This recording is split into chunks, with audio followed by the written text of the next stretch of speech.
Hey guys, Mustached here to review the movie Obession.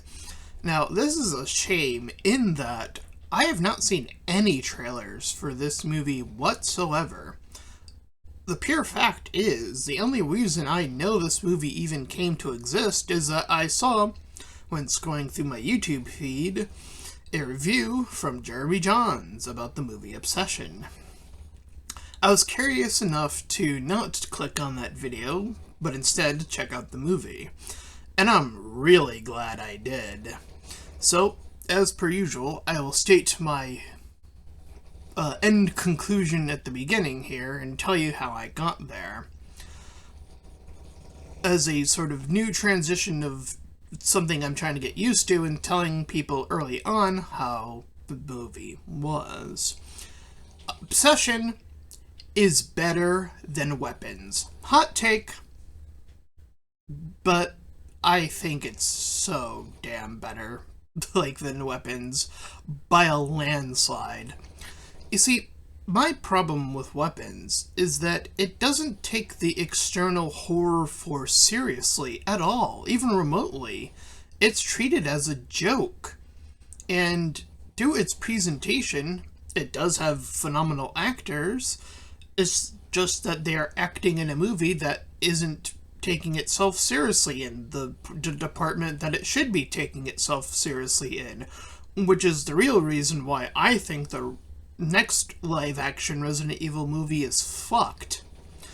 Good thing I'm at least aware that there are animated Resident Evil movies, because I hear a bunch of Resident Evil fans never mention those. I'm calling out the Birdman, the Critical Drinker, and not a single one of them mentions any of the animated Resident Evil movies. It's just like, are you sure you're Resident Evil fans? You would have probably heard of those if you were, just saying, I don't know. Anyway, getting back to this, the movie Obession, and my declaration being that it's better than Weapons, and the main reason is that this movie does take its premise seriously to the extreme degree. And here's the craziest part. When I went to go see this movie, there were scenes that did have people laughing in the theater. So, it actually did that part better than Weapons, too. And because it could place itself and take itself seriously enough, the horror could keep coming back instead of completely breaking the tail end of the entire movie, which looks like a joke in Weapons. Obession, I can't say the same, and that's a great thing. So, let's dive into it as objectively as possible. So, it shouldn't surprise you that I'm going to say a lot of nice things about this movie. So, the movie starts with a guy named, I forget his full name, but I'll just call him Ben for short. He has like a slightly longer name. And he has a crush on a girl named Nikki. So much so that he's practicing with two of his other friends, one girl pretending to be Nikki, presumably. Oh, his name is Baron, but I'll call him Ben. That's what I wrote in my notes anyway. So Ben here, is practicing, and the movie almost portrays itself like a romantic comedy at first, at least the initial beats that, are very indicative of that genre. So it's definitely playing on the genre that it's in pretty early on. But he himself he comes across as slightly timid, slightly shy, maybe doesn't have himself fully together, has like a low-paying job, things of this nature. Was this movie made to sympathize with simps? I kind of think so. which I didn't think was going to happen, but here we are, I guess. So his wingman, as it were, slash friend, tells him that he should try doing the slightly mean act. Now, this sounds like advice you would give at a younger age, quite frankly. Like, haha, pull on her hair, kind of like make fun, and, you know, the young crush age, right? But the thing about that advice is, again, it feels like something that is akin to something you would do significantly earlier in your age. To play the mean guy slightly. Again, I don't think that trick would work anymore, but, or even with her, according to how she behaves anyway. So, anyways, he returns home, and he finds his cat dead, and he is quite emotional over this moment. Quite had cared for the cat, and now the cat is dead. It is presumed that he left his pill bottle open, and the cat probably leapt up there and, like, knocked the bottle over, and then proceeded to, kind of go about eating the pills. But I digress. So, Nikki calls him, and he can't quite make it to where she is, and she informs him that she quit her job, and she seemingly is going to start working in the same position, mayhaps later on in the film, but we'll get there.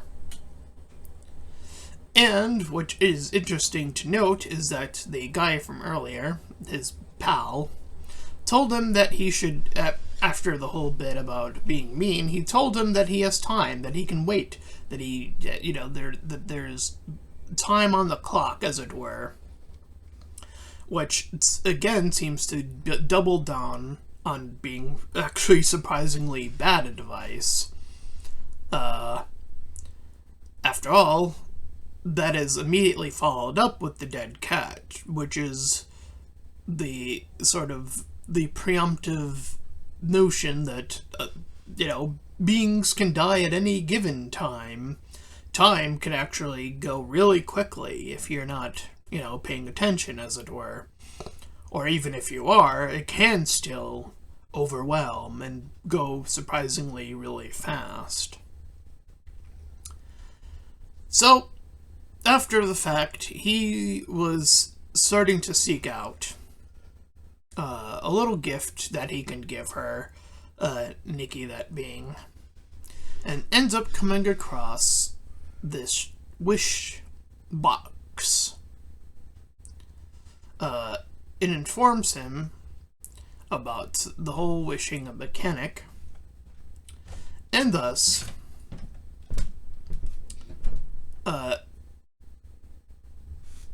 he kind of holds on to it for the time being.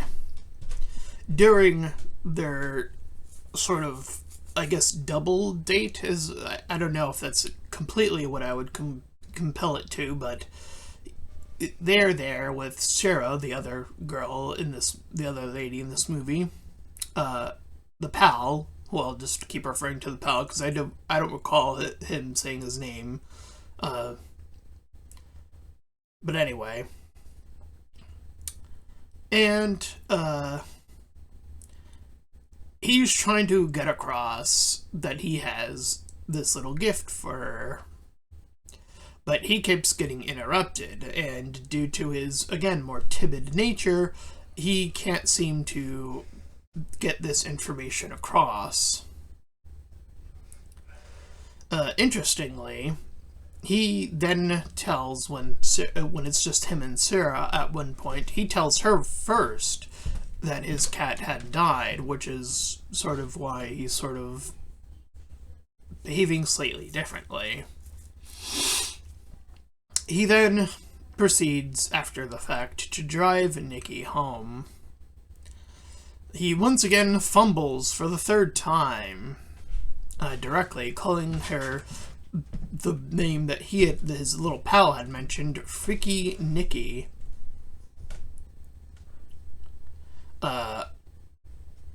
And we have the biggest fumble of the movie, quite frankly, is that she outright just asked him if she likes him in, the sort of love sort of way. And he literally friend zones himself. So that's his biggest fuck up right there. He should have taken that opportunity to actually just go for it at that juncture, regardless of the outcome. But I digress, in that when she walks away, he makes his wish. And he prompts it as that she will love him more than anything else in the world. So, within moments, she makes her way back to the car, which he finds bizarre.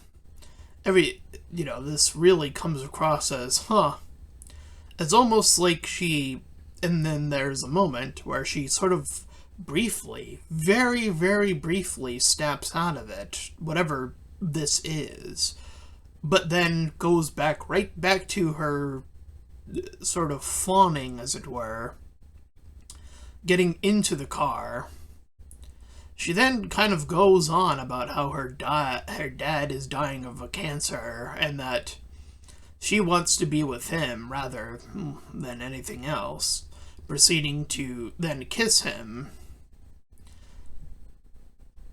And at some point within this, breaks again. And it seems to be these momentary spats that are just really, really off-kiltering Ben here. So, he is confused. He does a little Google search, not Google, but, whatever internet thing they made up for this movie. Search about how, whether or not the whole wish spell thing can even be a thing. And this is probably what gets him off the trail, is that he gets mixed answers. They aren't fully yes, and then they're not fully no. We see, next day, after this whole sleeping during the whole bit, that she has made him breakfast.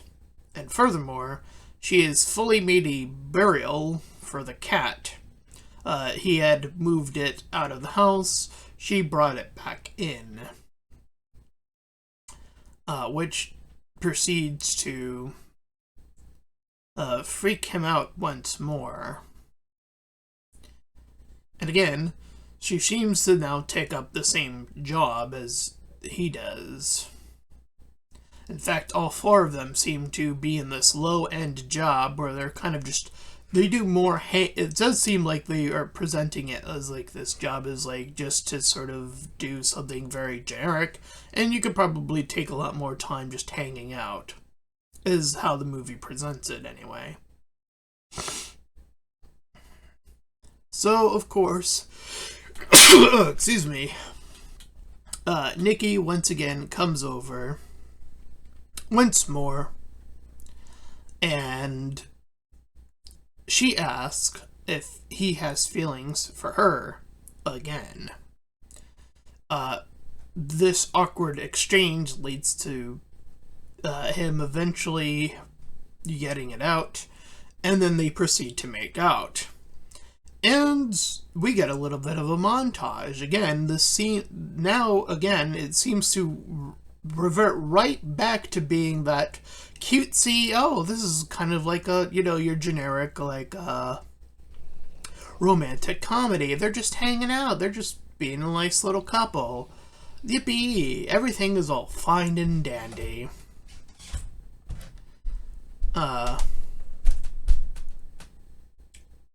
But Then, at a later juncture, he gets called by his pal telling him that he did some research about her dad, because he brought that up to him as well, and figured out that her dad was fine, actually. She lied about it. So she gives him a gift at some point, fairly early on, this tiger's eye, as she calls it. And of course, doubles down on saying she loves him. And he wants to make sure that it's under the wording that he began to exploit at the beginning of the movie, The Wish. And she says yes. But when he starts to be like, ooh, I don't know, she begins to freak out. But it leads to the most awkward sex I could presumably have, and due to this, it does come across as being something significantly worse. With the whole sort of possession thing going on. And it is really telling by the performance during the whole act is that we see her, yes, moaning, technically speaking, but her eyes are telling a different story. Then, after the act, she then proceeds to watch him sleep. And when he sort of sees that this is happening, she goes into a crying fit again. And again, this intense performance of offering him flowers. Then, after that, she demands him to say that she loves him. Or her, rather. Kisses him, and then we see that during the night, she had taped up the entire door. And he's completely dumbfounded.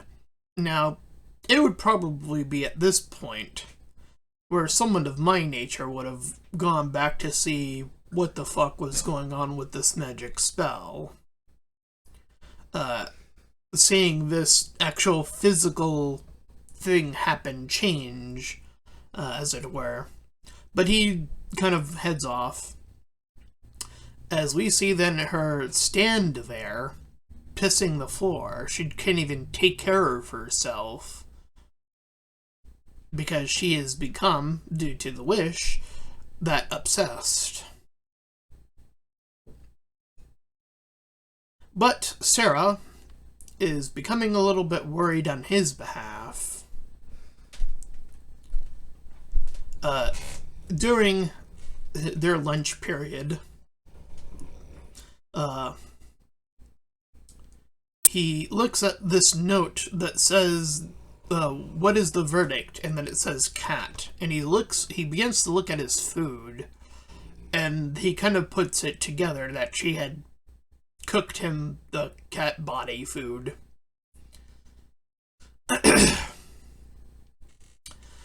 But his pal is definitely getting a little sick of this, so he invites him to boys' night. At least that's what he calls it. But when he tries to wiggle his way out, we'll get to that, but this is where he notices on the magical box the notice of the warning. So he makes the call, and he wants to alter the wish. He gets informed via this call that the only way to change, her persona, as it were, is for him to be dead at this juncture. Or for somebody else to make a wish on his behest. Because he only got that one wish. So when he returns home, she is an entire mess. She had stood there, probably doing other things, her bodily functions, do what they may. She had stayed there all that time.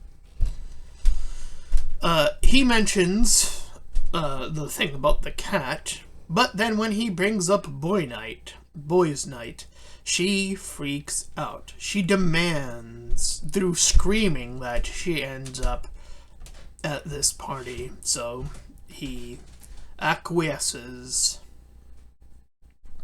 And it turns out Sarah and other ladies were also invited to boys' night. So much for that. It never was going to be that. That was a lie. Again, terrible wingman, just like doing everything wrong consistently throughout the movie. So she is prompted to do something. They're like playing a game where each thing you pull out is like a thing you have to do, or some sort of punishment, I guess, is like the point.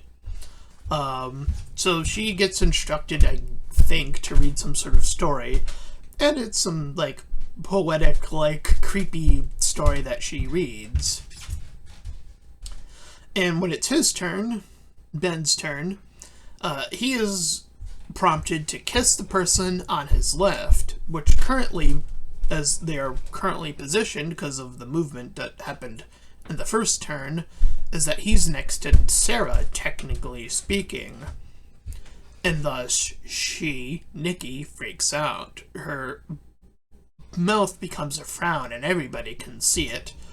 She then moves all the way across to the other side where Ben is.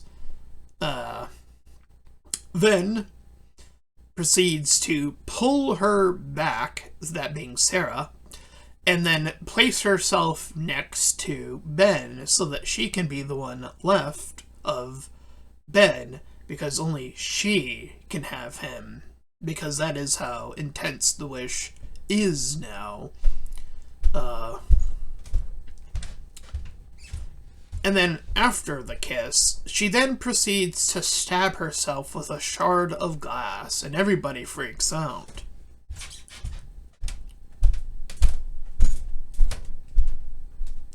She does, when she's pulled away back, they bring him back home, which I don't know why. He didn't bring her to the hospital or anything, kind of like being all whatever, but her body is beginning to twist backwards and, again, doing that creepy standing thing that she has been doing as of this wish.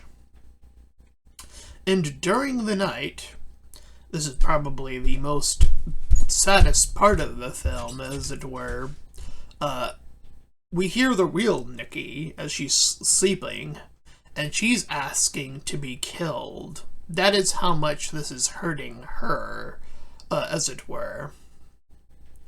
And he obviously can't bring himself to do that.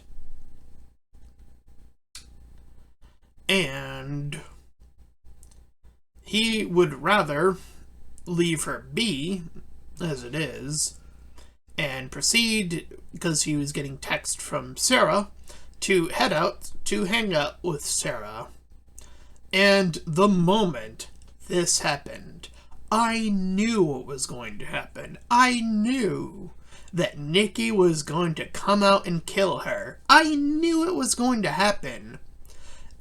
Despite how predictable it was, it did not stop the moment from being one of the most creepiest moments, far superior to anything in Weapons, where she just heads out, grabs Sarah's head, and proceeds to bash her head into the like front of the car, over and over and over again, killing her relentlessly, absolutely viciously, like a true fucking weapon. This movie is more Weapon than Weapons. Holy fuck. That is how good this movie is. Again, it's taking itself actually more seriously. And because the prosthetic or, the cosmetic of her visuals are never treated as a fucking joke like they are in Weapons. Everything keeps coming back to, oh, this is actually fucking terrifying. Of course it would be. And you can see it. He's absolutely, like, stunned with fear. He has no, like, iota of what to do, while she's like going, oh no, we need to bury the body though. And he's like, he acquiesces again.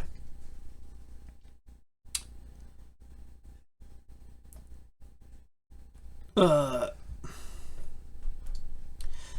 Nikki, the possessed version of her, blames him. And she is kind of correct, which is, again, what makes it so horrifying, is that just by not, either doing what he was told to do way earlier, which was, unfortunately, either kill himself or kill her, this is the consequence. Somebody else ended up getting fucked up. So, yes, he ends up acquiescing to carrying the body.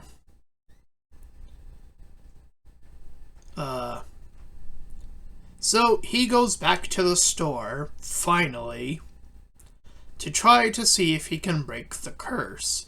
He sees that there is, like, 2 wish stick things left, and he buys them. And he's trying to see, again, if he can alter the wish. And the guy at the store is like, nah, I can't do that. So he tries to make a new wish himself, and he sees that he cannot break the stick. That's how the wish activates, is once you make the wish, and once you break the stick, that is the wish fulfilled, as it were. And so he can't do it again. He can't break the stick. He can't break the second one. Again, he needs to now either get somebody else to do it, or he needs to do one of the other 2 things. So, desperate to not either kill her or kill himself, he goes to his pal, who he is desperately trying to tell how serious this is. He's like, going like, no, this is for real. And he's like, the pal is just not buying it. And he offhandedly wishes, because of course something like this would happen, for $1 billion, and money then proceeds to drop on the floor. And I could tell you that's probably the beginning of a different horror movie altogether if what happened later did not happen. Because I have a feeling, because of how much of a monkey's paw this wish ended up being, that by wishing that much money, that money was probably taken from somebody else via, like, a bank or something, and then the pal would be on the run and then be arrested and all of that stuff, and would have been seen as a criminal, and all these types of bad things that would come from, the idea that money likely had to come from somewhere. It didn't just likely materialize. Like, again, there is a monkey's paw to, it seems, to these types of wishes. And so he's freaking out. The pal arrives at their house, and she's like beating herself up with a brick for a moment there. And once he enters the door, she has a gun on herself and proceeds to then shoot him. The pal is dead. Shot in the head. Dead. Just Weapons, but better. And now he is absolutely done. He gets ready to kill himself. He sees no other options. He figures that no one else will believe him in that way. That's the only 2 people he had in his life that were going to, pull him out of this situation, and now they're both gone. So he does try to gun himself, but he doesn't quite get there. So instead, he takes several pills. And is also presumed, because he had one other wish stick left, that she made some type of wish. The possessed Nikki, that is. Then he ends up out there with the, after taking the pills, and he's like, oh, we'll make it work. So she probably wished for him to be back with him, or her in this case. But the pills take their effect in overdosing, and he proceeds to die. In doing so, as was alluded to earlier, the curse is then lifted, the wish is undone, and Nikki, rightfully so, freaks out. And that is the end of Obsession. Jesus, this movie is fantastic. It really loves not only playing with genre, but what's more important is that when it's doing the more horror elements, again, it's taking itself 100% seriously, again, unlike Weapons. And I can't help but keep saying that because so many people love Weapons, and I don't think it deserves that, quite frankly, outside of like one or two good performances trying to save that movie from being a fucking disaster due to its lack of caring that it should have been a horror movie first, and then everything else can sort of fall where they may after the fact. Obsession does take that tempering to its film here, and due to that, we get perhaps what I would argue is an even better performance than I think is going to be credited for. The lady who's playing Nikki here, holy fuck, that might actually be the best performance I have seen this entire year out of an actress, by a fucking landslide. The way that she has to break and, pull herself into being this possessed self and all of this stuff, it is crazy just how good it is and how believable it is. It feels like you're being pulled into this sort of fantastical world. You begin to believe that suspension of disbelief is being granted in this movie and being broken in a movie like Weapons. That's Weapons' biggest problem. It breaks suspension of disbelief because it's not taking itself seriously enough. Here, again, we are. It's taking its premise seriously. And it's also, again, playing with genre. Again, there are moments where it's coming across as your typical, traditional romantic comedy.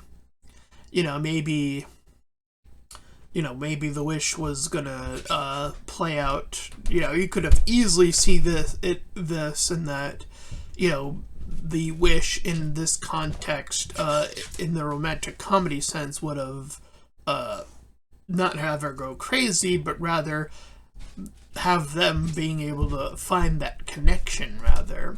There is a world where that movie could just as easily exist, but it's not that type of movie. It is able to pull itself back into being the horror movie it's designed to be.